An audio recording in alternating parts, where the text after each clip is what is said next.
Hi, today we're going to do a 15-minute stretch slash yoga session that will help you keep you nice and mobile. You can do it over the weekend, you can do it as part of your cool down after training if you have time.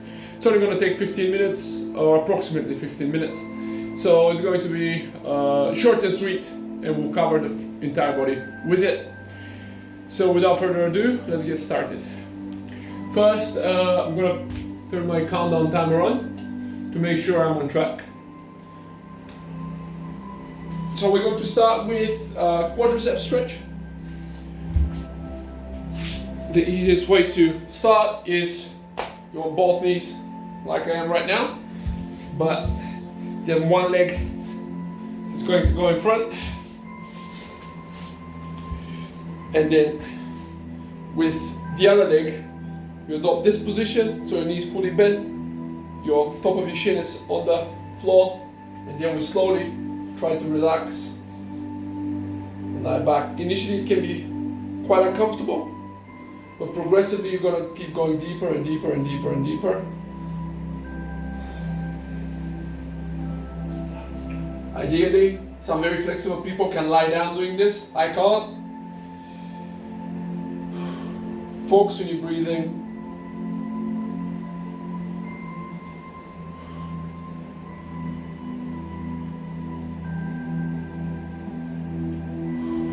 Very good. We're going to change sides. We're going to keep it for around 30 seconds in each position. And on each side, maybe a little bit more than that on some of them. So same thing for me, this side is a lot easier, so I can go a lot lower.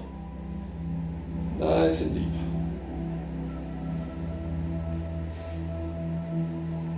You want to keep your shin on the ground if possible. Even if you lift it up slightly, it's not a problem. But ideally keep it on the ground.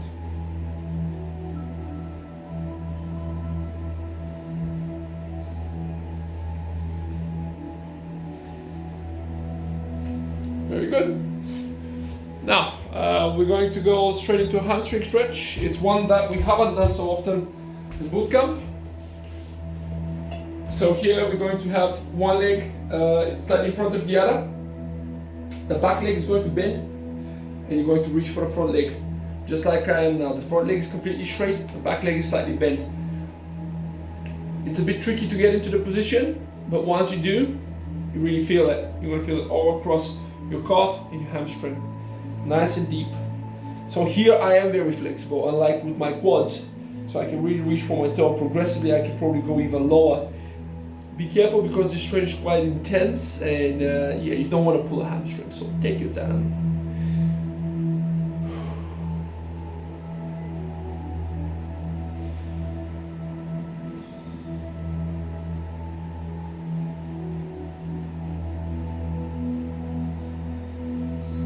Very slowly we're going to go up, and we're going to change legs. Do exactly the same thing.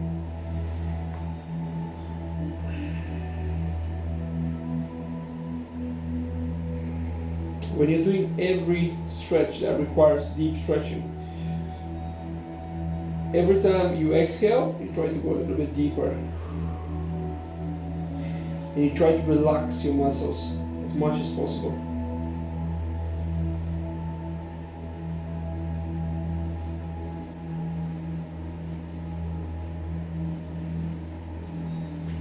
Okay. The third one, we have the pigeon stretch. So this is going to be for your glutes and your IT band on the side of your thighs. From here, we go one leg in this position, you can see. So ankle and knee are almost in the same line, and in the same line if possible. And from here, hands go in front, and we lean over.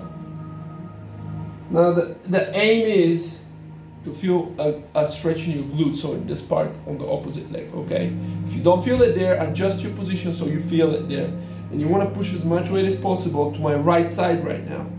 So I kind of lean on the right slightly and really feel my glute being stretched out and my hip flexor as well.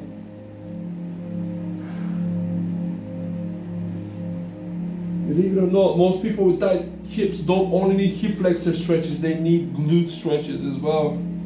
So if your glutes are tight, no hip flexor stretch ever is going to help you with loosening them up.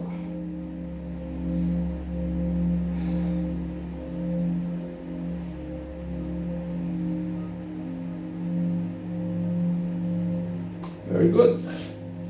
Going to change size now. Same thing, but on the opposite side, the opposite leg. Take your time in the setup.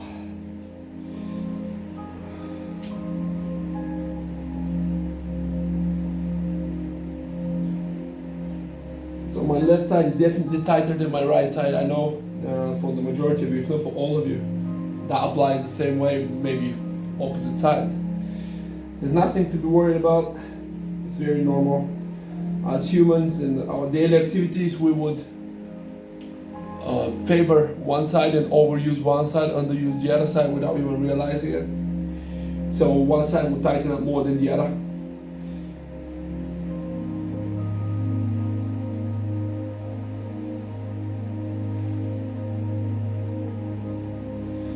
Very good. Pick it up. Okay, the fun stuff. Deep squat position. Now, from here, we're going to go flat-footed.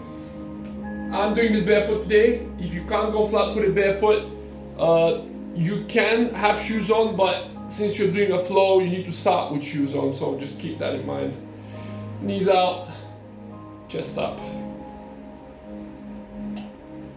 Shoulders are back. Also, if you don't want to put shoes on, you can put small elevations on the back of your heels to just keep you in place, because naturally all you want to do is go forward on your toes, right?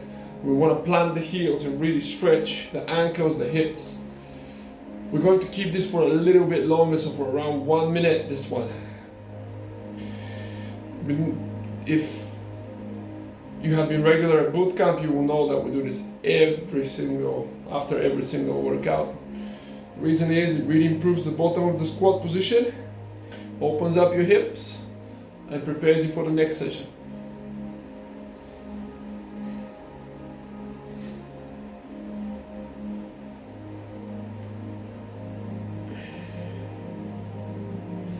Very good. All right. Now, the last lower body stretch for the day, we're going to do for our inner thighs, our groin, or our adductors, they're also called. So, we're going to go as wide as we possibly can with our feet and our hands on the floor. Now, for some of you, this will be absolutely a dreadful experience because you have very tight inner thighs. So, take your time. Take your time. Just start from this position. And even if you need to start with legs closer, not a problem.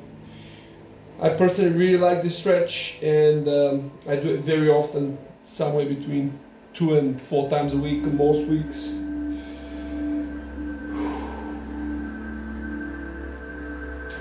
I'm going to start feeling a burning sensation. Just right here. Nothing to worry about. Take your time. Really relax into it, because if you tighten up, it gets worse. A more advanced tip is to push your bum out. That creates extra tension without you needing to go wider. So bum out, back. Then progressively, when you feel comfortable, you can put your head on the floor. Keep doing the same thing.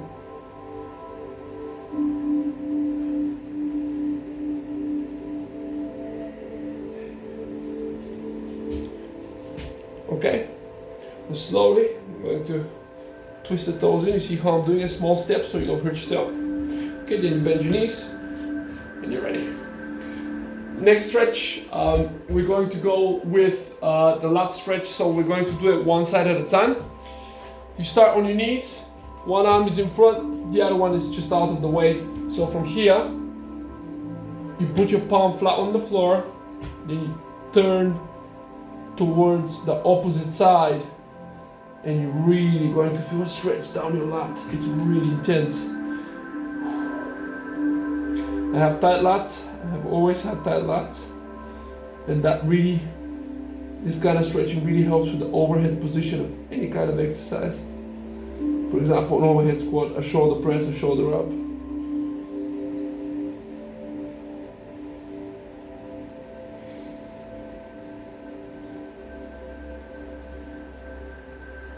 turn your head to the side. Now we slowly return to the middle. Do exactly the same thing, opposite side. As you hear, my right lat is definitely tighter than my left lat, which is the opposite of how my lower body looks like when it's the other way around in some places. So it's not always proportional.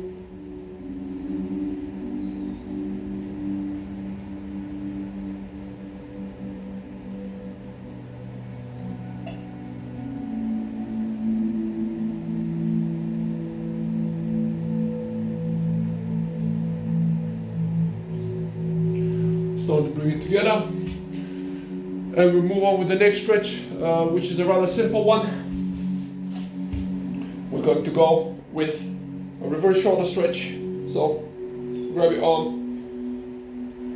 The arm that you're working on is quite straight, but then yet relaxed, and from here you pull back, and you're going to feel a stretch all across here. Okay. Remember, the supporting arm is beneath the elbow, so you don't want to go above the elbow. Beneath the elbow, you have more leverage to apply pressure with.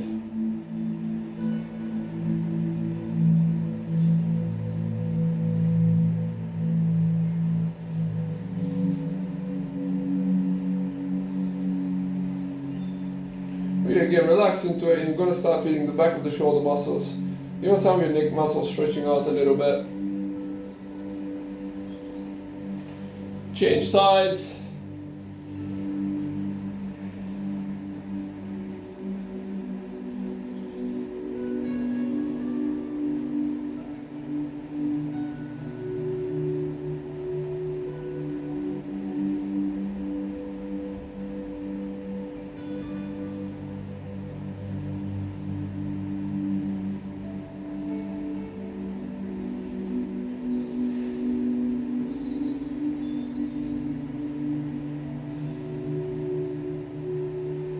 Very good.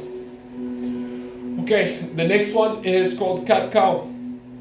Now, this is not a static stretch, it's a dynamic stretch.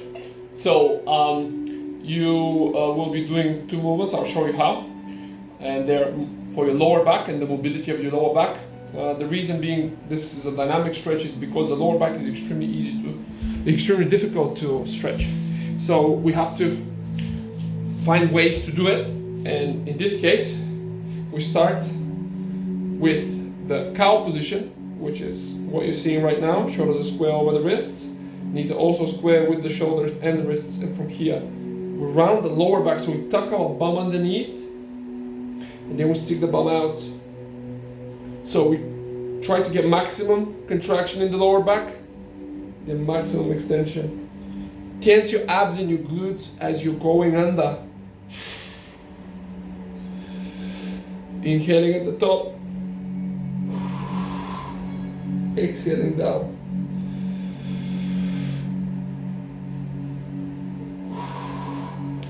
You see, I'm not rounding my upper back, I'm trying to round my actual lower back and mid back to get the mobility in the lower part of my back going.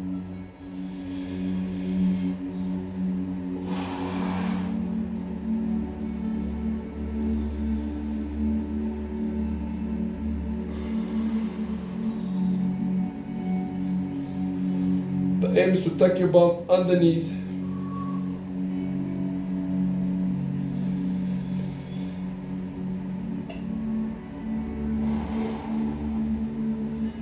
Very good. The next one is going to be a rather simple one. It's for your forearms. Forearm, two main muscles. One is up, one is down. Here. So we're going to do both. We're going to go in this position. The supporting arm presses against the wrist.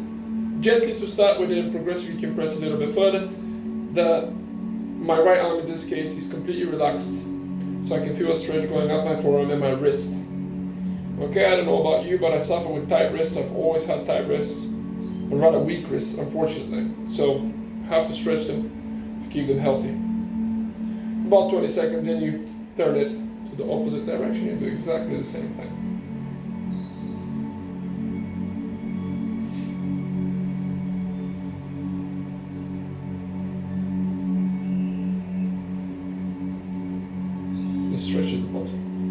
And then the same thing. Again, light pressure to start with. Arm is fully straight in front of you.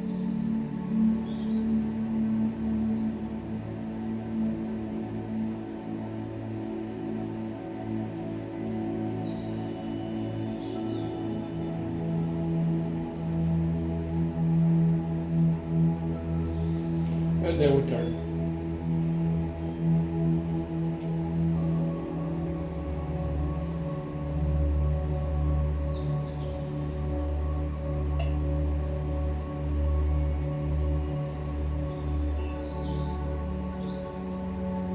Very nice.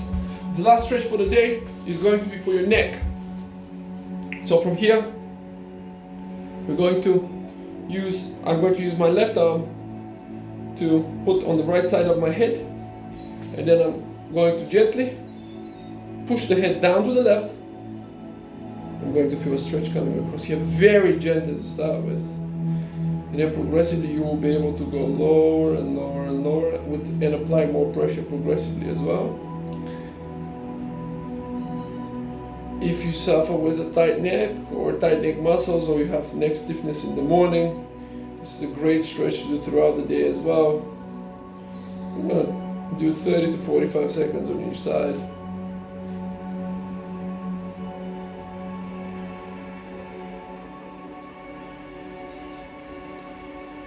Then relax.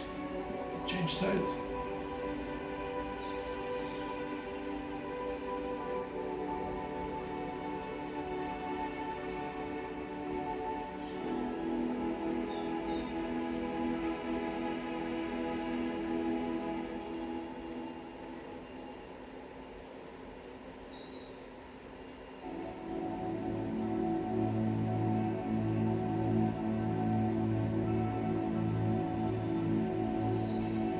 And relax.